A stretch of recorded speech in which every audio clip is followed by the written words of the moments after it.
Shwmae! So you're now on Uned 10 video.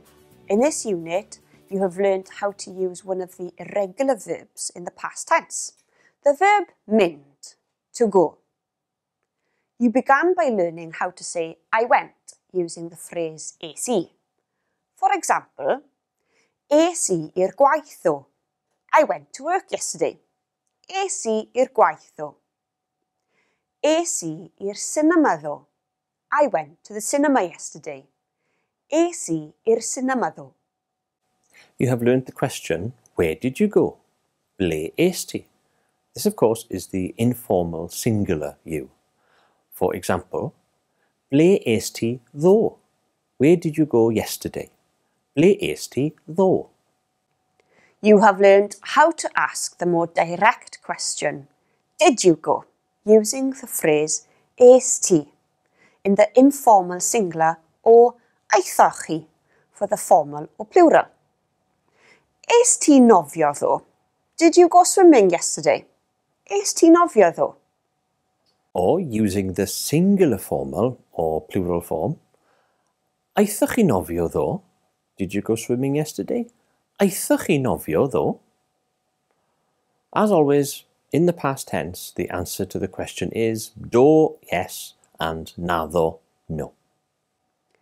You have also learned how to say he or she when using aeth, meaning someone went. For example, aeth hi i'r dre. She went to the town. Aeth hi i'r dre. Aeth e i'r dre. He went to town. Aeth e i'r dre. Aeth Ceri i'r dre. Ceri went to town. Aeth Ceri i'r dre. You have learned also how to ask questions using this pattern by simply changing the inflection in your voice. For example, aeth hi i'r dre? Did she go to town? Aeth e i'r dre? Did he go to town? Aeth Ceri i'r dre? Did Ceri go to town?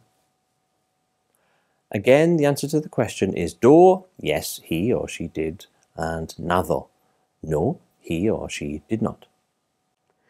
You have also learned how to say we went, aethon ni. For example, aethon ni I weld ffilm ddo. We went to see a film yesterday. Aethon ni I weld ffilm ddo.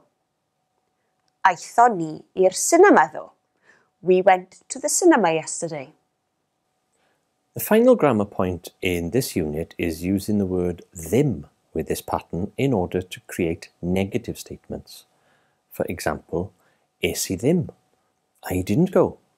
Es I ddim. Felly, Carys, shwd oedd y ffilm yn y cinema neithiwr? Es I ddim. What you need to remember is that ddim comes after the person being talked about. So, as Carys was talking about herself there, es I, me, I went. Then she adds the ddim. Es I ddim. Here are a few more examples. Es I ddim mas ddo. I didn't go out yesterday. Es I ddim mas ddo. Aethon nhw ddim mas neithiwr. They didn't go out last night. Aethon nhw ddim mas neithiwr. Aethon ni ddim i'r cinema. We didn't go to the cinema. Finally, you have revised the pronunciation of the vowel o, which is usually a very roundly but shortly pronounced sound. For example, eto, heno, cinio, nofio. And on that note, we'll see you next time. Tan y tro nesa, pob hwyl. Ie, tan y tro nesaf.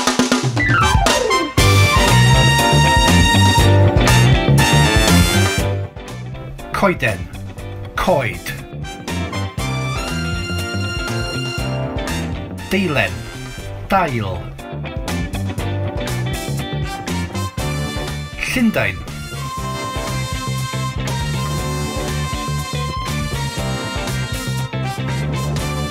Miliwn, miliynau.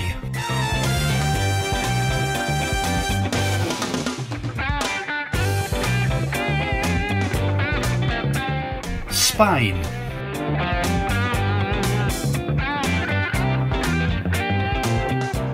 Siec, sieciau.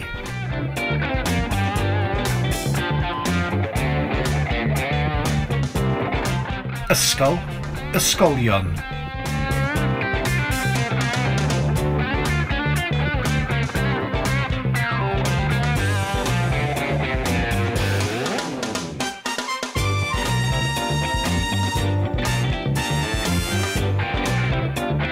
Ennill.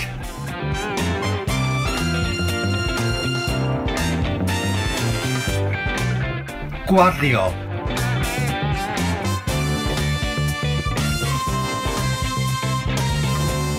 Casglu.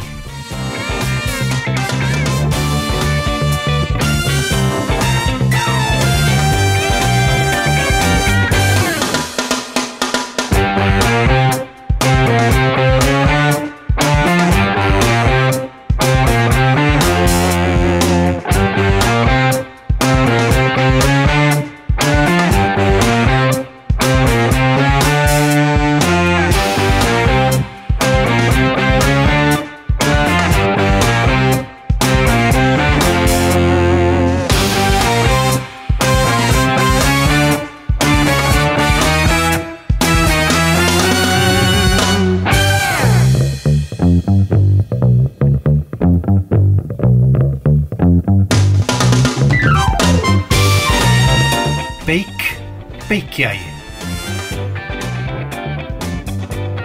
Capel, capeli. Dydd Calan.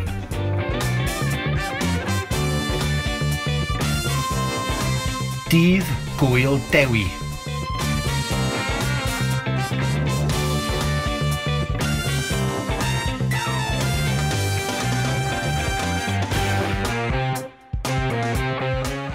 Gaeaf.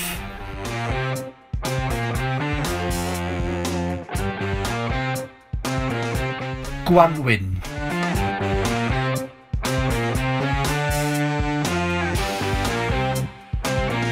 Haf.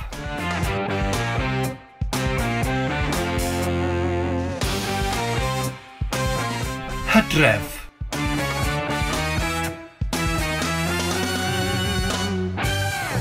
Mis, misoedd.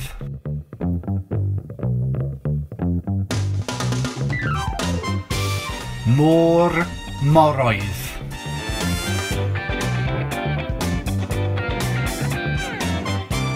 Pwll, pyllau.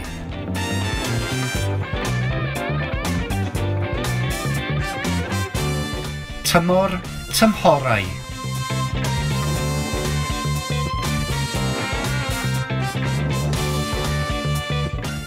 Cynnar, mwy, syth.